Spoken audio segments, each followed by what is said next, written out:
She wasn't the loudest dancer on the floor, nor the one the magazines rushed to feature, but when the camera panned across the bandstand crowd, there she was, standing quietly beside Becky LaSpada and Justine Carrelli, her steps as sure as her smile was soft. For many, that brief glimpse was enough to remember her name, Carol Crossin. In Philadelphia's Studio B, she became a steady presence, a girl who didn't need the spotlight to shine. While others captured headlines, Carol gave audiences something different, an elegance that felt unforced, a rhythm that seemed effortless. Those black and white afternoons carried her image into countless homes, leaving behind the memory of a dancer who embodied grace without grandeur. And yet, after the music faded and the studio lights dimmed, Carol's story slipped into silence. Why did a girl so clearly born to move vanish from view? Tonight, we retrace her steps, from childhood streets to bandstand's floor and into the quiet life she chose afterward. Carol Crossin was born on November 16, 1942, in Philadelphia, a city already humming with industry and music. By the late 1940s, neighborhoods like hers were filled with the sounds of jukeboxes spilling out onto sidewalks and radios glowing in living rooms where families gathered after long days. For Carol, those sounds were the soundtrack of an ordinary childhood that would soon lead her to an extraordinary stage. She grew up in a family that valued steadiness and hard work. Friends remembered her as gentle, with a smile that seemed both shy and sincere. While other children ran to the ball fields, Carol often stayed close to the rhythms pouring from the radio, rhythms that were quickly shifting from swing to the raw new beat of rock and roll. At home, she wore down her shoes practicing steps on the kitchen floor, copying the moves she heard described on the airwaves. By her teenage years, Carol was a student at Bach Vocational Technical High School. It was there, in classrooms filled with the chatter of students dreaming of futures in trades and professions, that she built the friendships and confidence that would carry her onto the dance floor. Bach Tech shaped her with discipline and pride, and her 1960 graduation marked the end of one chapter just as another was beginning. She wasn't from a show business family, nor did she chase the spotlight with ambition. Instead, Carol embodied the hopes of so many young people in post-war America, to enjoy the music, to feel part of something larger than themselves, and to find joy in the simple act of dancing. That simple beginning was about to collide with the magic of live television. Like so many teenagers in Philadelphia during the late 1950s, Carol first heard about American Bandstand through the excited whispers of classmates. The show had become a magnet for young people, and the thought of stepping inside Studio B carried both a thrill and a touch of disbelief. For Carol, it began as curiosity. Could she, a girl who loved to dance but never sought attention, really find her place among the swirl of cameras and music? The first time she joined the line outside the WFIL studios, the November air was sharp, but the energy was electric. Teenagers huddled together, laughing, combing their hair, straightening skirts, all waiting for the doors to open. From inside came the muffled sound of records spinning, the echo of applause.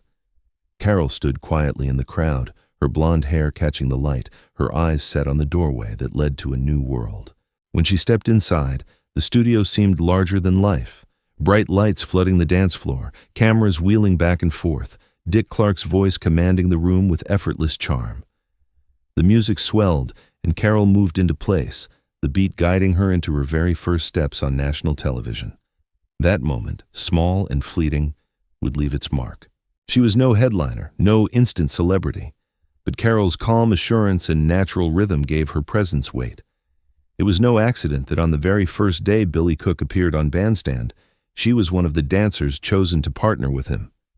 For Billy, it was an initiation. For Carol, it was confirmation that she belonged. That first dance was only the beginning. Soon, Carol Crossin would become a familiar face to countless viewers across America, a quiet yet unforgettable part of the Bandstand story. By 1958 and 1959, Carol Crossin had become a steady figure on the American Bandstand floor. She wasn't the kind of dancer who sought to dominate the camera, yet when the broadcast cut across the crowd, her presence was unmistakable. Viewers noticed the way she held herself, steps measured and confident, a smile that never seemed forced. In a sea of teenagers eager to be seen, Carol's grace lay in not trying too hard. Her style stood apart in subtle ways. While others experimented with flashy spins or exaggerated gestures, Carol moved with an ease that made her dancing seem natural. She wore her hair shorter than many of her peers, with a neat fringe that framed her face. In the black and white broadcasts, her look was instantly recognizable to those who watched daily, her image becoming part of the visual rhythm of the show. Often she appeared in frames alongside Becky LaSpada or Justine Carrelli, two of the most celebrated dancers of the era. Standing beside them, Carol was never overshadowed. She complemented their energy with her steadiness, like the anchor of a trio. In those moments, bandstand fans came to know her, not as the most talked-about star, but as the girl whose presence made the picture feel complete. Even if she never received fan clubs or magazine spreads, the show's community still remembers her as a great dancer. That quiet legacy mattered. For young girls watching at home, Carol was proof that you didn't need to be the loudest to be noticed. Her time on screen built an image that endures, not through spectacle, but through sincerity. And beyond the dance floor, Carol's story would deepen, as her choice of partners and friendships drew her even closer into the bandstand circle. Carol's years on bandstand were defined not just by her own poise, but by the partners who shared the floor with her. She danced with some of the most recognizable young men of the era: Tony Perini, Frankie Levins, Francis Lobos, and Lawrence Larry Brumbach among them. Each brought a different energy, but with Carol, the chemistry always felt balanced. She was the kind of partner who adapted, steadying the tempo when needed, and matching enthusiasm when the music swelled. Fans still recall the studio photographs where Carol stands alongside Becky LaSpada and Justine Carrelli, or the images of her grouped with Arlene Sullivan and Bill Cook behind Dick Clark himself. These moments remind us that she wasn't just a background dancer, she was woven directly into the circle of bandstand regulars who gave the show its familiar rhythm. Behind the cameras, Carol was remembered as approachable and kind. While some dancers wrestled with competition for airtime, she carried herself with calm assurance. Her presence smoothed the edges, making her a natural choice when new faces like Billy Cook needed someone dependable for their first dances. That trust within the group was as telling as any spotlight moment. Though she didn't headline the magazines, her peers knew her value. Carol's gift was subtle. She could make every dance partner look better, every frame feel complete.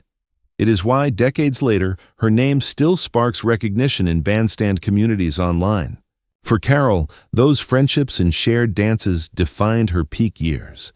But like so many of her fellow regulars, she eventually faced the question of when to step away from the cameras and into a life of her own choosing.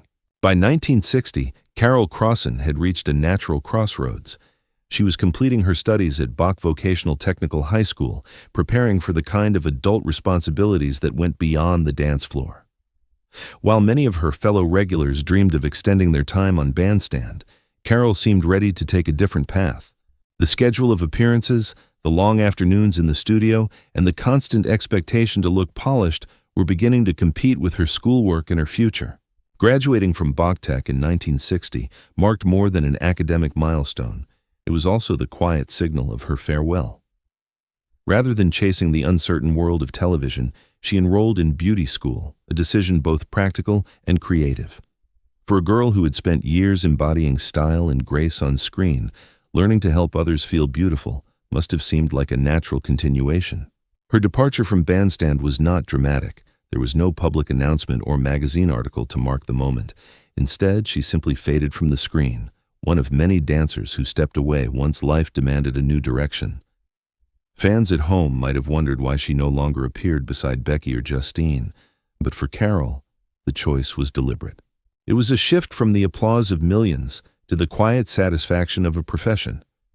From being a girl watched on television, she became a young woman shaping a career on her own terms. In that sense, Carol's decision carried its own kind of bravery, stepping out of the national spotlight to embrace the ordinary life she wanted. Yet for viewers who remembered her, the absence was felt, and her story was far from over. Once the television lights were behind her, Carol Crossin turned with quiet determination toward the next chapter of her life. Fresh from her graduation at Bach Vocational Technical High School, she enrolled in beauty school and trained as a professional hairdresser. The move suited her perfectly. While the world might remember her as a dancer, Carol found joy in helping others feel confident, transforming the spotlight she once knew into a more personal kind of artistry. Community accounts suggest that she later made her home in New Jersey, though she kept her life out of public view. Unlike some bandstand regulars who returned for reunions or interviews, Carol chose privacy. There are no headlines announcing her later years, no glossy magazine spreads to trace her story. Instead, what remains are small, enduring signals. Birthday wishes posted every November 16th, memories traded in fan groups, photographs resurfacing from the days when she stood beside Becky LaSpada and Justine Carrelli. This very silence became part of her mystique. For those who once watched her glide across the bandstand floor, the lack of detail only deepened the affection. She represented the many teenagers who appeared on screen briefly and then returned to ordinary lives, carrying with them the pride of having been part of something larger than themselves. Bandstand was a chapter, but it was not her whole book. Carol's real legacy lies in how she embodied the quiet strength of choosing her own path, whether behind a salon chair or in the simple rhythms of daily life. For the fans who never forgot her face, that choice only adds to her dignity. Her dancing days were over, but her memory continued to move in the hearts of those who grew up watching. Carol Crossin may not have been the star most often photographed or celebrated, yet her presence left a mark that endures. In the crowded swirl of American Bandstand, she stood out precisely because she never demanded attention.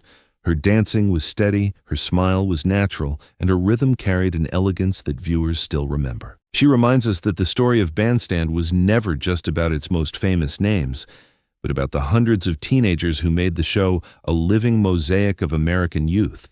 Today, her image remains in black and white photographs and in the memories of those who tuned in each afternoon. For some, it was the way she anchored a trio with Becky LaSpada and Justine Carrelli. For others, it was simply the knowledge that she was always there, reliable and true. Do you remember watching Carol dance with Frankie Avalon or seeing her stand quietly beside Justine on your television screen?